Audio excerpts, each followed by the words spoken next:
নমস্কার। সৎকথায় প্রতিদিনের প্রার্থনার ধারাবাহিক অনুধ্যানের ৩৩১তম দিনের পর্বে আপনাদের সকলকে স্বাগত জানাই।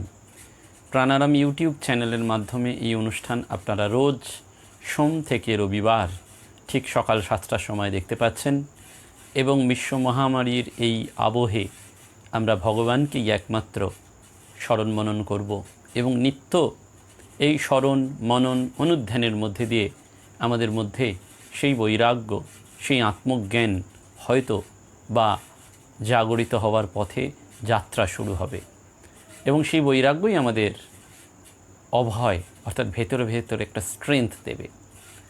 এবং যখনই আমরা এই শাস্ত্রের কথা, ঈশ্বরের কথা আসে, তখনই আমাদের বারবার মনে হয় যে সংস্কৃত ভাষাটি শিখলে বোধহয় আমাদের খুব উপকার হতো এবং সত্যিই তাই। আজকে উপনিষদ বলুন, গীতা বলুন, অর্থাৎ যে কোনো প্রস্থান ত্রয় আমরা যদি পড়ি, সেই শ্রুতি প্রস্থান, স্মৃতি প্রস্থান এবং ন্যায় প্রস্থান, সেগুলো সবই কিন্তু এই দেবনাগরী অক্ষরে এবং সংস্কৃত ভাষায় লেখা। এবং সেই সংস্কৃত তার উচ্চারণ, তার মানে এবং সেটি জানতে পারলে আমাদের খুবই সহজ হয়। স্বামী বিবেকানন্দ স্বয়ং এই সংস্কৃত ভাষার প্রসার এবং প্রচার চেয়েছিলেন। তাই আজকে সৎকথায় প্রতিদিনের প্রার্থনার এই অনুষ্ঠানে আমরা শিক্ষায় সংস্কৃতের স্থান এই প্রসঙ্গে স্মরণ মনন করব এবং বিখ্যাত পণ্ডিত অধ্যাপক শ্রী ধ্যানেশ নারায়ণ চক্রবর্তী মহাশয় এই সংস্কৃত ভাষার যে শিক্ষায় কতটি অবদান রয়েছে সেটি সুন্দর করে আমাদের একেবারে ক্রম অনুসারে যেন উপস্থাপিত করে দিয়েছেন। জ্ঞানেন হীনা পশুভি সমানা, ভারতবর্ষের এটি দীর্ঘকালের প্রবাদ। অর্থাৎ দৈহিক সুখ স্বাচ্ছন্দ্যের প্রাচুর্য বিধানের সঙ্গে সঙ্গে জ্ঞানের আলোকে যদি আমরা না জাগরিত হই, তাহলে আমাদের রাষ্ট্রের পক্ষে কল্যাণকর হবে না। এবং জ্ঞানদীপ্ত সমুন্নত চরিত্র নাগরিকই হচ্ছে রাষ্ট্রের সম্পদ। বিখ্যাত মনীষী লিঙ্কন খুব সুন্দর একটি সূত্র দিচ্ছেন, government of the people, by the people, for the people. অর্থাৎ সমস্ত দেশে এই সুশিক্ষিত মানুষের সর্বাগ্রে প্রয়োজন এবং সেই জন্য শিক্ষা ব্যবস্থাকে সর্বজনীন করে তোলা এবং তার মানের উন্নতি সাধনের জন্য আমাদের শিক্ষা ব্যবস্থাকে ক্রমশ উৎকর্ষের দিকে এগিয়ে নিয়ে যাওয়া। এবং সেই জন্য শিক্ষাকে আমাদের যদি দেখতে হয়, তাহলে আগামী দিনের যেমন টেকনোলজি দরকার, তেমনি প্রাচীন ভারতবর্ষের ভাষাকেও জানতে হবে। অর্থাৎ প্রাচ্যের সাথে আমাদের এই অগ্রগতিকে মেলাতে হবে এবং সেই মেলানোর জন্য সংস্কৃত ভাষা অত্যন্ত গুরুত্বপূর্ণ। এবং আমরা যদি সেই ক্রমটি দেখি, তাহলে ব্রিটিশ শাসনে সংস্কৃত শিক্ষা কেমন ছিল না, ভারতবর্ষের অধুনা প্রচলিত শিক্ষা ব্যবস্থা শুরু হয়েছিল সেই ১৯ শতকের গোড়ায়। ১৮৩৫ খ্রিস্টাব্দে লর্ড মেকলের প্রস্তাব অনুসারে আমাদের দেশে বিলাতি বিদ্যার স্কুল প্রথম সৃষ্টি হয় এবং এই বিদ্যালয়গুলিতে শিক্ষার একটি উদ্দেশ্যই ছিল যে জ্ঞানের উদ্বোধন নয়, মনুষ্যত্বের প্রতিষ্ঠা নয়, ইংরেজ সরকারের দপ্তরে নিম্ন পদস্থ কর্মচারী হবার যোগ্যতা করে জন্মানো। লর্ড মেকলে সাহেব পার্লামেন্টে গিয়ে, সেই ব্রিটিশ পার্লামেন্টে গিয়ে সুন্দর বলেছিলেন যে ভারতবর্ষের প্রতিটি মানুষ খুব সৎ, ওদেরকে আমরা দাসে পরিণত করতে পারবো না, কিন্তু ওদের শিক্ষা ব্যবস্থার মধ্যে এমন একটি সিস্টেম চালিয়ে দেওয়া, এটি উনি সফল হয়েছিলেন। এবং সেই জন্য ১৮৪৪ খ্রিস্টাব্দে লর্ড হার্ডিঞ্জ ঘোষণা করেছিলেন যে সরকারি কর্মচারী পদে এই ইংরেজি স্কুলে শিক্ষিত ব্যক্তিদেরই অগ্রাধিকার দেওয়া হবে। ১৯৫২-৫৩ সালে স্যার আরকট লক্ষণ স্বামী মুদালিয়ারের নেতৃত্বে ভারত সরকারের সেকেন্ডারি এডুকেশন কমিটি গঠিত হয় এবং তার রিপোর্টে বারবার বলা হয়েছে, in consequence thereof education was imparted with the limited object of preparing peoples to join in the service and not for the life। ফলে কেবলমাত্র একচক্র নীতিতে ইংরেজি বিদ্যার জন্য সরকার সমুদয় অর্থ ব্যয় করেছিলেন। ১৯বিংশ শতাব্দীর প্রথমেই বা প্রাকলগ্নে লর্ড বেন্টিংয়ের শাসনকালে এই কথাটি বারবার বলা হয়েছে, the great object of the British government ought to be the promotion of European literature and science among the natives of India, অর্থাৎ ভারতীয় সংস্কৃতিকে এমনভাবে পিছিয়ে ফেলার একটা চক্রান্ত করা হয়েছিল। লর্ড মেকলের 1835 খ্রিস্টাব্দের বিখ্যাত মাইনিউটে তাই বারবার এমনই মানুষ তৈরি করার নির্দেশ ছিল যেটা হবে a class of persons Indian in blood and colour but English in taste, in opinions, in morals and in intellect. অর্থাৎ লর্ড মেকলে বারবার সেটি বলছেন a class of persons Indian in blood and colour, অর্থাৎ ভারতীয় রক্ত এবং কালারে হবে Indian, but English in taste, in opinions, in morals and in the intellect. এই ছিল তাদের প্রথম ভারতবর্ষের ইংরেজ আমলে সংস্কৃত শিক্ষা। স্বাধীন ভারতবর্ষের বাংলাদেশে এই সংস্কৃত শিক্ষা হলো, সেটি কীরকম না, মধ্যশিক্ষা পর্ষদ যখন স্বাধীনোত্তর ভারতবর্ষে বাংলায় সংস্কৃতকে ঐচ্ছিক বিষয়ে পরিণত করলো, তখন হিন্দিকে সংস্কৃতের বিকল্প রূপে গ্রহণের সুযোগ দান করেছিলেন। এবং এই ভাষা শিক্ষার পুনর্বিন্যাসে কারুর কোনো ক্ষমতা ছিল না, ছিল সরকারের হাতে। এবং প্রত্যেকেই সেখানে সিদ্ধান্ত দিয়েছিলেন। সেখানে যারা ছিলেন তাদের মধ্যে ডক্টর শশীভূষণ দাশগুপ্ত, অধ্যক্ষ অনাথনাথ বসু, অধ্যক্ষ ডক্টর গৌরীনাথ শাস্ত্রী, এরা ছিলেন সেই কমিটিতে। এবং সেই কমিটি 1960 সালের 21শে জানুয়ারি হয়েছিল। সেখানে বারবার বলা হয়েছিল বাংলা, ইংরেজি এবং সংস্কৃত 5ম থেকে 8ম শ্রেণী পর্যন্ত পাঠ্য, পরে সেটা 9 টেনে ইলেকটিভ করে দেওয়া হয়েছিল। এবং সংস্কৃত শিক্ষা ব্যবস্থায় সংস্কৃতকে স্থান দিতে শিক্ষাব্রতীরা এবং নেতৃত্বরা কেউ রাজি ছিলেন না। অবশেষে ভারত সরকার নিযুক্ত বিখ্যাত আচার্য সুনীতি কুমার চট্টোপাধ্যায় সংস্কৃত কমিশন এই রিপোর্টের 7ম পৃষ্ঠায় বিশেষভাবে আলোচনা করেছিলেন এবং বারবার তিনি বলেছিলেন যে স্বামীজির কথা, যে ভারতবর্ষের সেই শান্তর সম্পদ তপবনের ঋষিকণ্ঠে উদ্গীত হয়েছিল, শ্রেণন্তু বিশ্বে অমৃতস্য পুত্রা, অর্থাৎ আদর্শকে স্থির রেখে জীবনে সত্যের ভূমিকাকে দৃঢ়ভাবে প্রতিষ্ঠিত করতে হবে। এই অমৃতময় পূর্ণ ব্রহ্মের সনাতন রূপে মানুষকে পূর্ণতর ঐতিহ্যের দিকে নিয়ে যাওয়া। এবং স্বামীজি সেইটি বারবার বলেছেন, education is the manifestation of the perfection already in man. তাই শিক্ষা ব্যবস্থায় জীবন ধারণের বিষয়গুলোর সঙ্গে জীবন গঠনের যে উপাদান সেগুলোও করতে হবে। এবং সেই পূর্ণত্ব এই তপবনের ঋষিদের সংস্কৃত ভাষার মাধ্যমে আমরা জানতে পারি। সেই জন্য শিক্ষা হওয়া উচিত ফরমেটিভ এবং ইনফরমেটিভ। অতীতের বুকেই বর্তমানের প্রতিষ্ঠা, সেই অতীতকে বর্জন করে সৌধের নির্মাণ এবং উন্নয়ন কখনোই সম্ভব নয়। তাই অতীতের সুদৃঢ় ভিত্তির ওপর বর্তমানকে প্রতিষ্ঠিত করলে তবেই ভবিষ্যৎ প্রজন্ম এগিয়ে যাবে। এবং সেই জন্য আজকের যান্ত্রিক যুগেও প্রাচীন ভাষাকে বর্জন করার কোনো স্থায়ী প্রভাব যেন না পড়ে সেটি আমাদের দেখতে হবে। এবং বিখ্যাত জনৈক বিদগ্ধ চিন্তাবিদদের কথায়, our ideas of law, citizenship, freedom and empire, our poetry, our literature, political, metaphysical, indeed our organizational pursuit of truth in all its non-experimental branches, as well as large and vital part of the religion which has owned to itself so much of the civilized words. প্রাচীন সংস্কৃতির যারা ছিলেন প্রবক্তা, তাদের রচনাবলী যথাযথ অনুশীলন হলে প্রাচীন ভাষা পাঠের ফলশ্রুতিটি দেখতে পাওয়া যায়। সেজন্যে বর্তমান বৈজ্ঞানিক যুগেও আধুনিক জ্ঞান বিজ্ঞানের সাথে প্রাচীন এই ভাষা শিক্ষা অত্যন্ত দরকার। কেন দরকার না, প্রথমত শিক্ষার উদ্দেশ্য বিদ্যার্থীর মধ্যে পূর্ণ মনুষ্যত্বের অভিব্যক্তি। সেই জন্য শিক্ষা ব্যবস্থাকে সর্বাঙ্গীন এবং সম্পূর্ণ করা, অর্থাৎ শিক্ষার উদ্দেশ্যই হচ্ছে বিদ্যার্থীর মধ্যে পূর্ণ মনুষ্যত্বের অভিব্যক্তি। সেই কারণে এই সংস্কৃত দরকার। এবং এই অনুবাদগুলো যেগুলো আমরা পড়ি, যতই আমরা মূল অনুসারী হোক না কেন, কিন্তু পরিপূর্ণ বা পুঙ্খানুভাবে সেটি আমরা জানতে পারি না। সেই জন্য প্রাচীন ভাষা বহুবিধ জ্ঞানের আকর। সেই বিজ্ঞান, তর্কশাস্ত্র, রাজনীতি, আইন, চিকিৎসা এবং আচার্য প্রফুল্লচন্দ্র রায় তিনি ভারত রাষ্ট্রপতি ডাক্তার রাজেন্দ্র প্রসাদকে বলেছিলেন, বাল্যকালে সংস্কৃত পড়নি রাজেন, তোমরা একেবারে ডিজেনারেটেড। সংস্কৃতের মতন বৈজ্ঞানিক ভাষা জগতে আর নেই। সংস্কৃতই তো বিশ্বের প্রাণ। সংস্কৃতের এক একটি শব্দ মানুষকে অনেক আবিষ্কারের দিকে প্রবৃত্ত করে।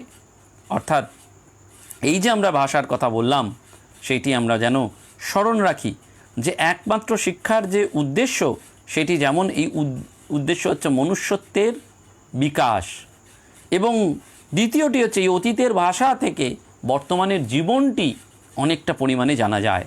যেমন মৃত্তিকা থেকে রস আহরণ করতে করতেই বৃক্ষের বিবর্ধন হয়, ঠিক তেমনি বর্তমানকে সমৃদ্ধ করতে গেলে অতীতের জ্ঞানভূমি থেকে এই সঞ্জীবন রসকে আহরণ করতে হবে। সেজন্যে এই ভাষা অত্যন্ত দরকারি। এবং কেউ কেউ বলেন যে প্রাচীন ভাষা শিক্ষার ক্ষেত্রে মানুষের দৃষ্টি শুধু অতীত আশ্রয়ী হবে, তা কিন্তু নয়। উদার দৃষ্টিতে অতীত, বর্তমান এবং ভবিষ্যৎকে দেখতে হবে। অর্থাৎ এই উদারতাটা চাই। মনের এক্সপ্যানশনটা যদি না হয়, তাহলে মানুষ কখনোই এই বিদ্যার্থীর যে উন্মেষ, যেটি বারবার বলা হলো পূর্ণ মনুষ্যত্বের অভিব্যক্তি, সেটি জানতে পারবে না। সেজন্য মানুষের দেহ, মানুষ বলতে আমরা সাধারণত মানুষের দেহটাকে বুঝি, কিন্তু আসল মানুষ বলতে শুধু দেহ নয়। মানুষ মানে দেহ এবং মনের সমষ্টি। এই মনটাকে বারবার আমরা শ্রীরামকৃষ্ণ কথামৃতেও পাচ্ছি, মনেতেই বদ্ধ মনেতেই মুক্ত। অর্থাৎ সবটা হচ্ছে এই মন। যত কিছু দেখবেন জগতের সমস্যা এবং সেই সমাধান, সবটাই কিন্তু মনের মধ্যে রয়েছে। সেজন্য মনের উৎকর্ষের জন্যে, এই মননের জন্যেই মানুষ কিন্তু ইতর প্রাণী অপেক্ষা অত্যন্ত শ্রেষ্ঠ জীব। এবং সেই জন্য মানসিক উৎকর্ষের এই উপাদানগুলো এই প্রাচীন ভাষা এবং সাহিত্যে পাওয়া যায়। অর্থাৎ পূর্ণত্বের বিকাশের জন্য যেমন দরকার, তেমনি মানসিক উৎকর্ষের জন্যেও এটি দরকার। এবং অধ্যাত্ম জীবনের উন্নয়ন, আন্তর্জাতিক মৈত্রী সাধন এবং সাংস্কৃতিক ঐক্যের প্রতিষ্ঠার জন্যে এই প্রাচীন ভাষা অনুশীলন একান্ত দরকার। পৃথিবীর সমস্ত ধর্মগ্রন্থ এই প্রাচীন ভাষায় রচিত। তাই ধর্ম সম্বন্ধে জ্ঞান লাভ এবং ধর্মজীবনের বিকাশ সাধনে এই প্রাচীন ভাষা অবশ্যই গ্রহণীয়। দেখবেন রামকৃষ্ণ মিশন বিবেকানন্দ বিশ্ববিদ্যালয়, যেটি বেলুড় মঠে রয়েছে, বর্তমানে সেটি Ramakrishna mission educational research institute, সেখানে সংস্কৃত ভাষার একটি প্রারম্ভিক কোর্স আছে। অর্থাৎ কী করে আমরা অনেক কাল আগে সেই 9-10-এ সংস্কৃত পড়েছিলাম। আজও আমি ব্যক্তিগতভাবে সেই কৃতজ্ঞ রয়েছি যে সংস্কৃতের আমার যিনি শিক্ষক, কাব্য পুরাণ তীর্থ ডক্টর পরশুরাম চক্রবর্তী মহাশয়ের কাছে। তার কথা বললেই আমি শ্রদ্ধায় তার চরণে নত হই।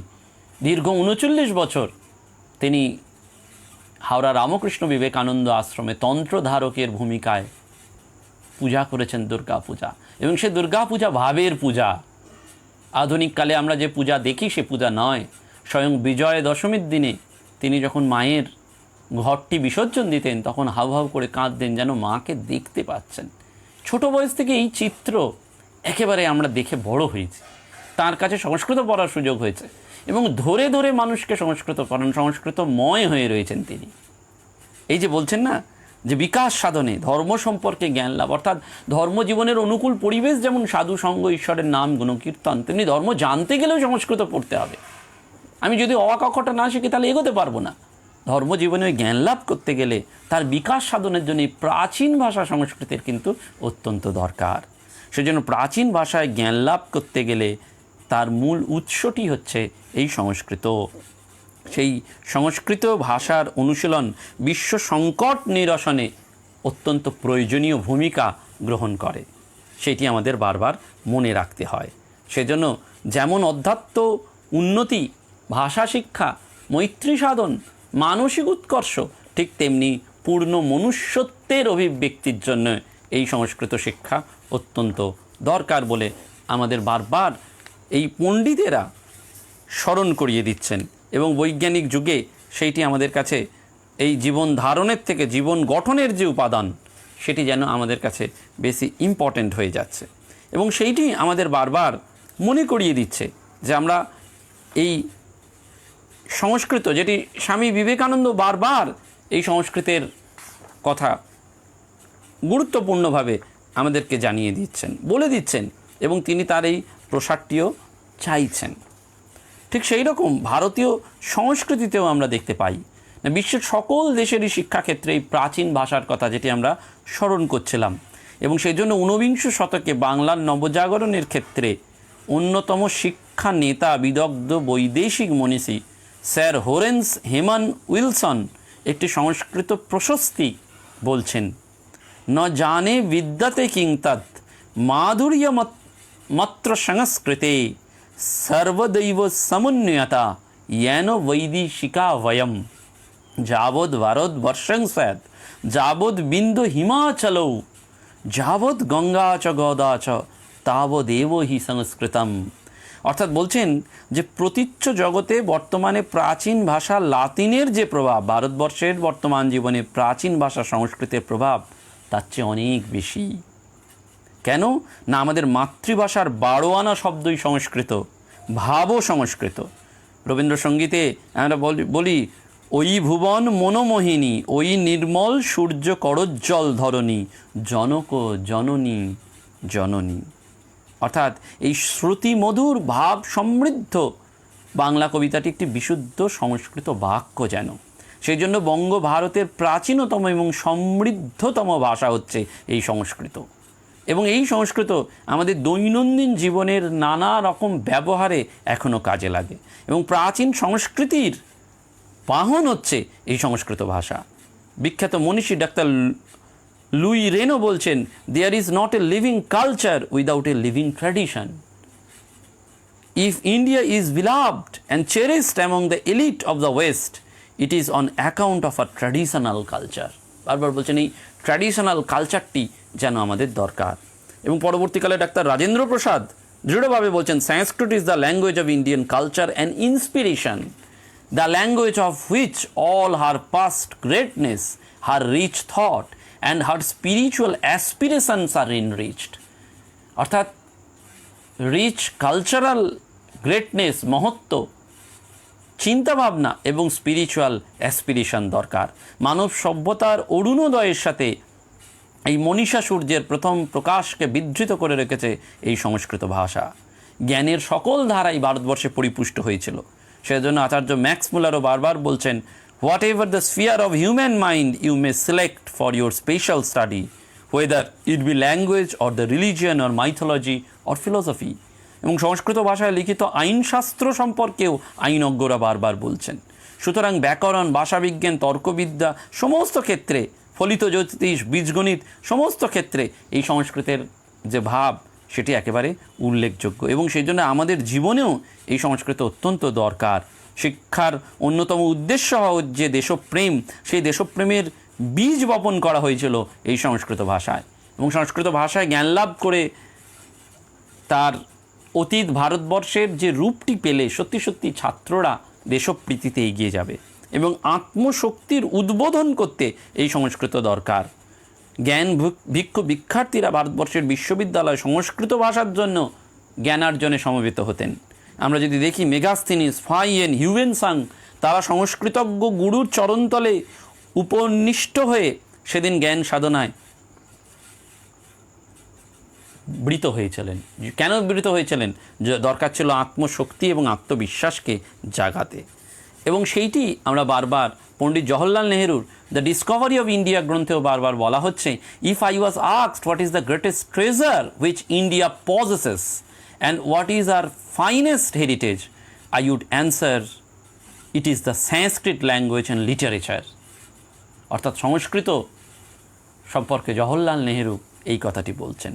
আমাদের আত্মপরিচয় তথা পিতৃপরিচয়ের ভাষা এই সংস্কৃত, আর সেই ভাষা যে পরিচয়, সেই পরিচয় অত্যন্ত গৌরবের। সেই গৌরবময় উত্তরাধিকারকে গ্রহণ করতে গেলে, পূর্ব পিতৃগণের মোহনীয় পরিচয় লাভ করতে গেলে এই সংস্কৃত ভাষা। আমরা যখন দেখবেন শ্মশানে শ্রাদ্ধ অনুষ্ঠান বা অন্যান্য কাজ করি, তখনও সেই সংস্কৃত আসে, জন্মের সময়ও আসে। সেই জন্য যেন বারবার নাট্যকার দ্বিজেন্দ্রলাল রায়ের ভাষায় বলতে হয়, চোখের সামনে ধরিয়া রাখিয়া অতীতের সেই মহা আদর্শ, জাগিব নতুন ভাবের রাজ্যে, রচিব প্রেমের ভারতবর্ষ। অর্থাৎ প্রেমের ভারতবর্ষ, আত্মশক্তির ভারতবর্ষ জাগাতে গেলে এইটি দরকার। এই সংস্কৃত সাহিত্যেই ভারতবর্ষের মাতৃভূমির প্রতি যে প্রেম, সেটি ঐতিহাসিক ডক্টর রাধাকুমুদ বন্দ্যোপাধ্যায়ও জানিয়ে দিয়েছেন। শিক্ষা ব্যবস্থায় ধর্ম এবং নীতির বিশেষ লক্ষ্য থাকা দরকার। Dictum of the 7th earl of স্যাফটবারিতে আমরা পাই, education without instruction in religion and morals would merely create a race of clever devils. সুন্দর করে বলছেন, education without instruction in religion and morals would merely create a race of clever devils. অর্থাৎ সংস্কৃত শিক্ষা সেই ক্ষেত্রেই আমাদের ধর্ম এবং নীতি নির্ভর। কিশোর অর্থাৎ বালক বয়সে আমরা সেই পঞ্চতন্ত্রের গল্প, যেটি জগৎ জোড়া, তার নীতি প্রেরণা আমাদের মানুষকে একেবারে সংসারে কিভাবে চলতে হবে সেটি জানিয়ে দেয়। সেই জন্য বিলাতের কোর্ট অফ ডাইরেক্টর সংস্কৃত শিক্ষার জন্য পরবর্তীকালে যথেষ্ট নির্দেশ দিয়েছিলেন এবং ভারতীয় মধ্যশিক্ষা পর্ষদও সেটিকে গ্রহণ করেছিল অনেক পরে। এবং আমাদের ধর্ম সাধনা যেটি সংস্কৃত নির্ভর, বৌদ্ধ এবং জৈন ধর্মেও আমরা দেখতে পাই। শ্রীমৎ শঙ্করাচার্য, রামানুচার্য, মহাপ্রভু চৈতন্য, এমনকি বর্তমান যুগে দয়ানন্দ, তাদের কথাও আমরা এই সংস্কৃতে পাই। এবং এই সমস্ত শিক্ষা কমিশনের মতন মুদলিয়ার কমিশনে বলা হয়েছে, amongst the languages the highest importance is to be given the mother language. অর্থাৎ মাতৃভাষার প্রতি আমাদের এই দৃষ্টির কথা বারবার বলেছেন এবং সেই মাতৃভাষাটি হচ্ছে সংস্কৃত শিক্ষা। এবং সেই সময় পুনা সংস্কৃত কলেজের অধ্যক্ষ 1840 খ্রিস্টাব্দে বলেছিলেন, Sanskrit I conceive to be the grand reservoir from which strength and beauty may be drawn for the vernacular languages. অর্থাৎ বিভিন্ন শব্দে যেতে গেলে, বিভিন্ন ভাষায় যেতে গেলে আমরা এই সংস্কৃতকে যেন গ্রহণ করি। কবিগুরু রবীন্দ্রনাথের জীবন মহর্ষি দেবেন্দ্রনাথের শিক্ষা এবং দীক্ষায় গড়ে উঠেছিল। তার জীবনী অনুসন্ধান করলে দেখা যায় যে তার বাল্যকালে সংস্কৃত শিক্ষার পরিপাটি ব্যবস্থা ছিল। তিনি বাংলা শিক্ষার্থীর পক্ষে সর্বাগ্রে সংস্কৃত শিক্ষার নিতান্ত প্রয়োজনের কথা মুক্ত কণ্ঠে ঘোষণা করেন এবং নিজে সংস্কৃত শিক্ষার জন্য গ্রন্থও রচনা করেছিলেন, যেটির নাম সংস্কৃত পাঠ। তার বিশ্ববিদ্যালয়ে বাংলা পাঠার্থীদের জন্য তিনি নিজে সংস্কৃত অধ্যাপনা করতেন এবং আমাদের এই মাতৃভাষাকে তিনি অত্যন্ত গুরুত্ব দিয়েছিলেন, এই যেন নতুন নতুন শব্দ সম্ভার এবং ভাব রাজিকে সমৃদ্ধ করার জন্য। রামমোহন, বিদ্যাসাগর, ভূদেব, বঙ্কিমচন্দ্র, রবীন্দ্রনাথ প্রমুখ তারাও পরিণত অবস্থায় সাহিত্য প্রতিভা বিকাশের ক্ষেত্রে এই সংস্কৃতকে যেন বারবার ঘোষণা করেছেন। 1854 সালে তৎকালীন ভারত সচিব স্যার চার্লস উড ভারতে বিশ্ববিদ্যালয় প্রতিষ্ঠার জন্য যে নির্দেশ দিয়েছিলেন, তাতে মাদ্রাজ এবং বম্বেতে 3টি বিশ্ববিদ্যালয় হয়েছিল এবং ভারতীয় মাতৃভাষা শিক্ষার জন্য সংস্কৃত শিক্ষাকে সেদিন আবশ্যিক করার প্রয়োজনীয়তাটাও তিনি ঘোষণা করেছিলেন। অর্থাৎ বারবার আমাদের এই আলোচনা প্রসঙ্গে যেটি আসছে সেটা হচ্ছে সংস্কৃতের ব্যতি রেখে যে ভাবনা, সেটা যেন আমরা ভাবতে পারি না। সেজন্য বিজ্ঞানের জয়যাত্রা যেমন দরকার, তেমনি এই সংস্কৃতের প্রতি ভালোবাসা এবং সেটির কারণটি আমরা বারবার বুঝতে পারলাম যে এই সংস্কৃত না হলে আমাদের শাস্ত্র পড়া এবং জীবনবোধে এগিয়ে যাওয়া খুবই দুর্বিষহ। এবং সেই জন্যই বারবার এই সংস্কৃত ভাষার চর্চার কথা এই পণ্ডিতরা বারবার বলেছেন এবং আমরাও সেটা অনুভব করি। আজকের যুগে যখন যেখানেই দরকার হয়, যখন মূল অনুবাদে আমাদের যেতে হয়, তখন কিন্তু এই সংস্কৃত আমাদের বারবার মনে করিয়ে দেয়। এই তথ্য এবং মূলটি সংস্কৃত জানতে পারলে আমাদের যে এগিয়ে যাওয়া, সেটি আমাদের যেন অনেকটাই সুবিধে হয়। তাই আমরা এই আজকের সৎকথায় প্রতিদিনের প্রার্থনায় এইটুকু স্মরণ করি যে সংস্কৃত ভাষাকে যেন শিক্ষায় একটি উচ্চ মর্যাদা দেওয়া হয় এবং সেই উচ্চ মর্যাদার মধ্যে দিয়ে যেন আমাদের তার প্রতি বিকাশ এবং পরিপুষ্টি লাভ হয়। আমরা যদি পারি ছোট্ট ছোট্ট করে সংস্কৃত শিখব এবং সংস্কৃত প্রার্থনা মন্ত্রগুলিকে উচ্চারণের মধ্যে দিয়ে আমরা জীবনবোধের পথে এগিয়ে যাব। এইটুকু নিবেদন করে আজকের এখানেই পরিসমাপ্তি। নমস্কার, ধন্যবাদ।